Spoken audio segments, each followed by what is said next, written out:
Hola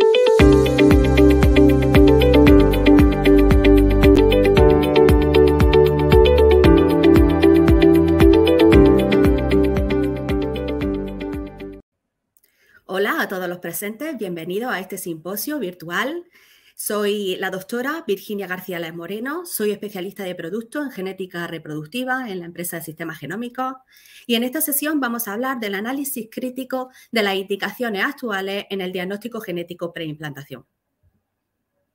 Aunque el principal enfoque de esta charla, de esta sesión, sea el PGT-A para el análisis de aneuploidía en los embriones, existen otros tipos de estudios genéticos preimplantación que deben ser mencionados para tener presentes las indicaciones de cada uno de ellos. Serían, por ejemplo, el PGT-SR para reorganizaciones estructurales, el de monogénica, el combinado, el PGT con genotipado HLA o incluso el SG-Rescue, que es un producto único en sistemas genómicos para el rescate de embriones en determinados casos, que veremos con algo más de detalle más adelante. El objetivo de todos estos test sería detectar de forma precoz, antes de la implantación, la presencia de anomalías genéticas en el embrión.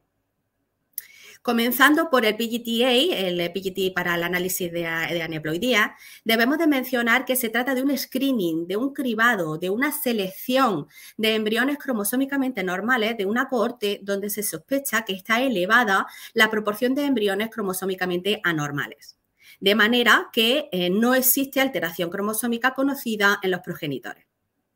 Por lo tanto, las indicaciones para su realización son personas con un cariotipo normal, pero con las siguientes características. Por ejemplo, una edad materna avanzada, concretamente una edad materna superior a los 35 o 38 años, dependiendo un poquito del país en el que estemos hablando. Más de 2 fallos de implantación tras la fecundación in vitro, más de 2 abortos recurrentes de causa desconocida, un factor masculino severo, como por ejemplo una oligoastenoterato muy severa, anomalías cromosómicas en embarazos previos o incluso pacientes con un buen pronóstico que quieren realizarse un single embryo transfer. A pesar de que todas estas indicaciones existen, ¿no? Actualmente hay una marcada tendencia a bajar el corte de edad y a que se realice el PGT-A a todo el mundo.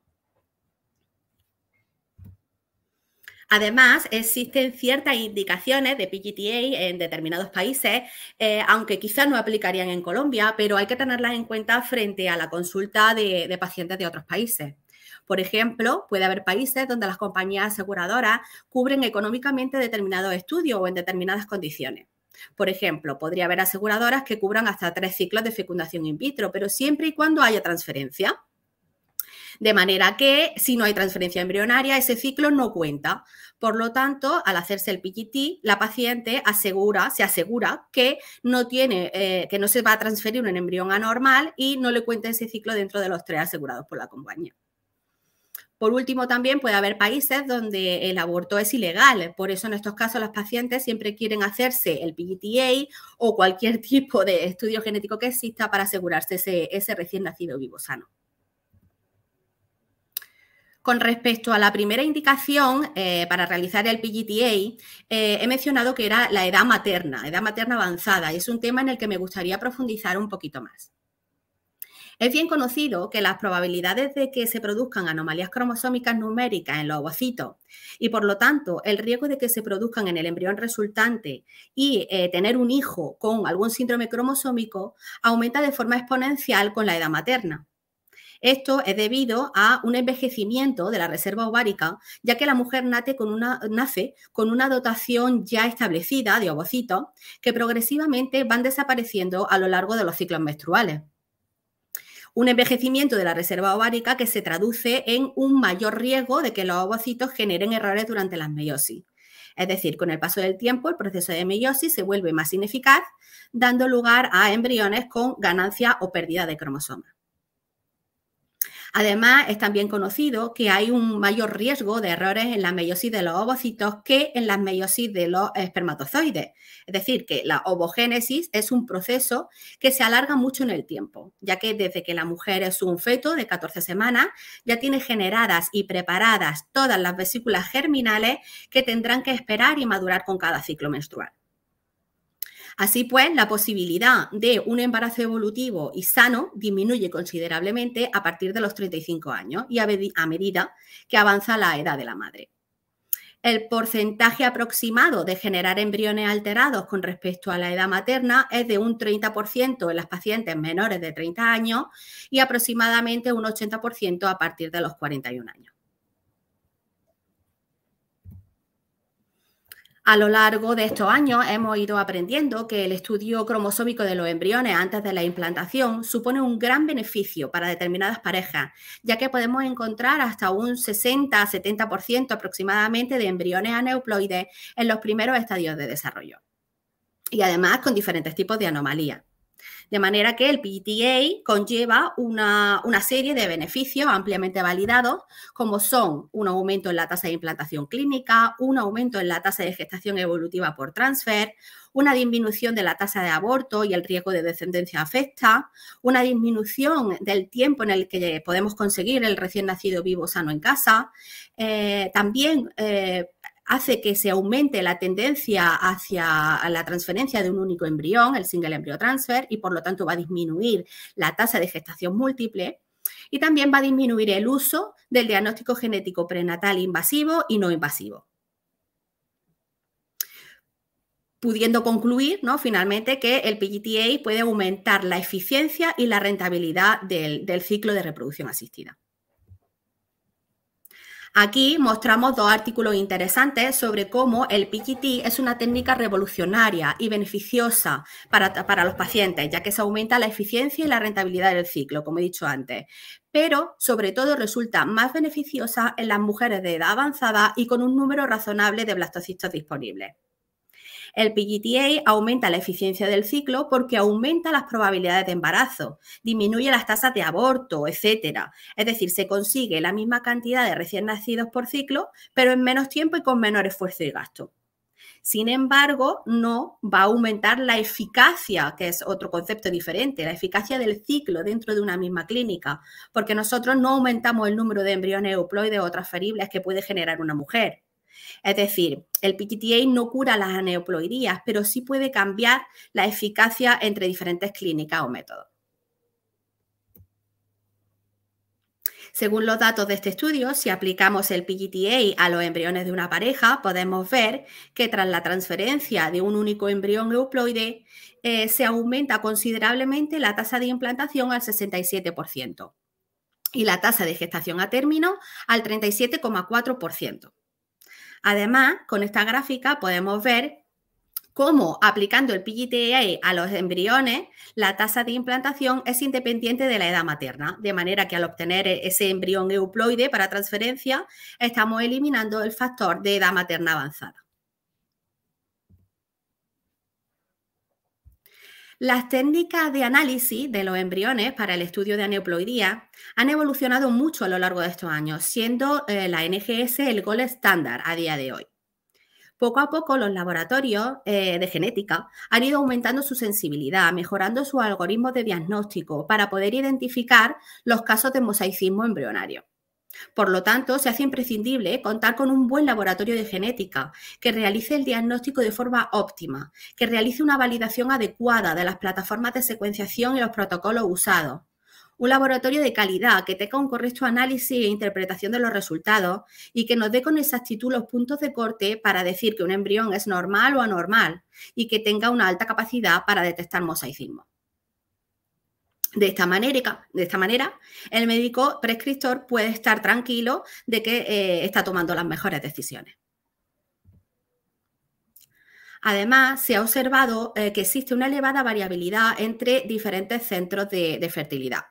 Según el artículo de Munet, que os muestro en pantalla, la tasa de embriones euploides varía del 39,5% al 82,5% en función del centro de reproducción asistida que realice la biopsia.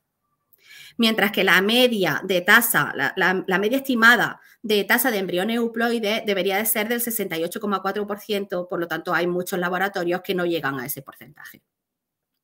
Por lo tanto, es necesario contar también con un buen laboratorio de fecundación in vitro que tenga estandarizados sus protocolos, que tenga una buena formación y destreza del personal que biopsia y también unas buenas condiciones de cultivo para poder conseguir una elevada tasa de llegada a blastocisto.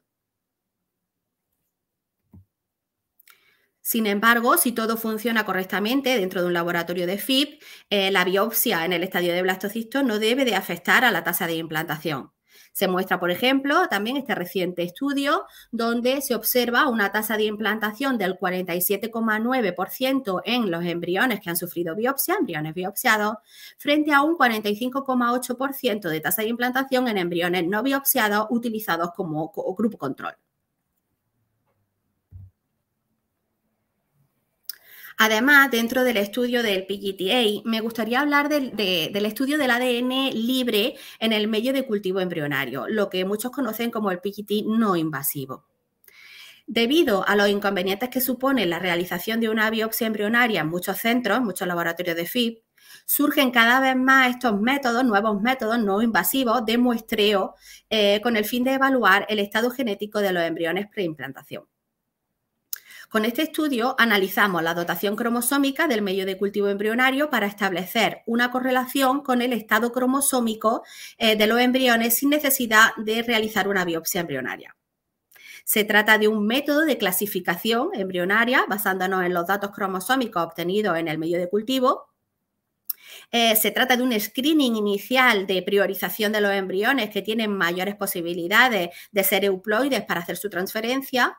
De manera que nosotros usamos la información obtenida en el medio de cultivo para tomar decisiones sobre la genética del embrión que creció en él.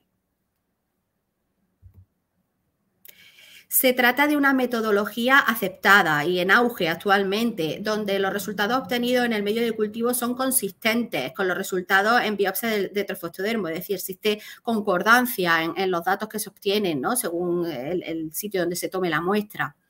Pero aún existen una serie de limitaciones que hacen que este análisis no sea un sustituto del PGTA convencional, es decir, el PGTA donde se consigue la toma de muestra con biopsia embrionaria, ya que por ahora todavía se desconoce su potencial clínico. Además, dentro de estas limitaciones, lo primero es que no se puede utilizar para el diagnóstico de PGT-M ni PGT combinado, porque no se considera una prueba diagnóstica. No es posible identificar aneuploidías segmentales, mosaicismos cromosómicos, poliploidía, haploidía, etc. La cantidad de ADN encontrada, ADN libre encontrada en el medio de cultivo puede variar enormemente, con lo que es posible que alguna muestra no contenga la cantidad mínima necesaria para su estudio, dando lugar a un resultado no concluyente. Además, no es posible diferenciar técnicamente el ADN materno del ADN embrionario en la cantidad de ADN libre en el medio de cultivo. Por lo tanto, hay que tener mucho cuidado con la contaminación materna y, bueno, con la contaminación en general. Y además existe una recomendación de no usar el PGT no invasivo en casos de FIP convencional para evitar la contaminación con espermatozoides, ¿vale? La recomendación es la de hacer un ITSI. Además, existe una tremenda variabilidad, tanto en la fase preanalítica como analítica, como posanalítica, entre las diferentes publicaciones sobre PGT no invasivo, en cuanto a diseño y a protocolo. También es necesario mejorar y estandarizar los métodos de recogida de muestra, el protocolo de cuantificación y amplificación de ADN y el análisis genético. Y se necesita más investigación sobre cuestiones que aún quedan un poquito por resolver, como por ejemplo podría ser la procedencia de ese ADN libre presente en el medio de cultivo. De manera que, bueno, finalmente este análisis aún es considerado como una tecnología entre experimental e innovadora en la clasificación que nos muestra la R. A continuación, os quiero mostrar un ejemplo de resultados como se vería en sistemas genómicos para los casos de PGTA. En él se aporta toda la información sobre el estudio de PGT, su fundamento biológico, toda la metodología empleada, los resultados obtenidos para cada embrión, incluyendo la definición del mismo, y una interpretación clínica con la recomendación de transferencia o no. Además de otras recomendaciones y referencias bibliográficas utilizadas para su consulta, ¿no? En la imagen podéis ver la tabla, ¿no? de cómo se muestran los resultados. El siguiente tipo de PGT sería el PGT-SR para el estudio de reorganizaciones cromosómicas y estructurales. Las principales indicaciones para la realización de este tipo de PGT serían personas con un cariotipo anormal, es decir, con reordenamiento, translocaciones robertsonianas, translocaciones recíprocas o inversión, etc. También parejas con una historia familiar positiva o casos en los que ha habido un embarazo previo o un recién nacido afecto con afecto de algún reordenamiento.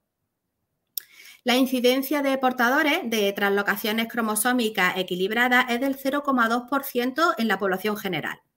Pero como son equilibradas, los individuos son clínicamente normales y no presentan ni ganancia ni pérdida de material cromosómico y material genético. Por lo tanto, estos individuos, aunque no presenten esa ganancia ni pérdida, a la hora de generar los gametos, son gametos desequilibrados y causan en las parejas problemas de fertilidad o abortos recurrentes espontáneos tempranos, ya que los embriones que se generan sí que serían anormales, sí que tendrían un cariotipo desequilibrado. El siguiente tipo de PGT sería el PGT-M, el M, para el estudio de una variante patogénica en un gen concreto causante de una enfermedad monogénica. Las principales indicaciones para realizar este PGT-M serían parejas con algunos de sus miembros afectos por una enfermedad monogénica, ya sean en el estado de enfermo o portador sano, parejas con una historia familiar positiva y que se han realizado un estudio de portadores dando un alto riesgo de transmisión de una determinada enfermedad, o embarazos previos con un niño afecto por una patología monogénica con causa genética conocida en los padres. De manera que es un PGT dirigido a la mutación familiar, donde buscamos diagnosticar una enfermedad en concreto que padece la familia en un gen concreto. Además, en los casos de PGT-M, lo ideal sería realizar, junto con el análisis de la enfermedad monogénica, el análisis de la aneuploidía, especialmente cuando hay una edad materna avanzada de por medio. El siguiente tipo de PGT sería el que utilizamos para el genotipado, HLA. La indicación para la realización de este PGT es la existencia de un hijo afecto por alguna enfermedad hematológica hereditaria o adquirida que necesita un trasplante de precursores hematopoyéticos compatibles y no se ha conseguido encontrar ningún donante histocompatible en el banco. Por lo tanto, consiste en identificar la herencia de los antígenos de histocompatibilidad en el embrión y seleccionar los embriones HLA compatibles con el hermano enfermo. Además, en el caso de tratarse de una enfermedad hematológica hereditaria, habría que realizar junto con el genotipado HLA el PGT-M y si además existe una edad materna avanzada, habría que combinarlo con el PGT-A. El último tipo de estudio dentro de los PGT que disponemos en sistemas genómicos sería el SG Rescue.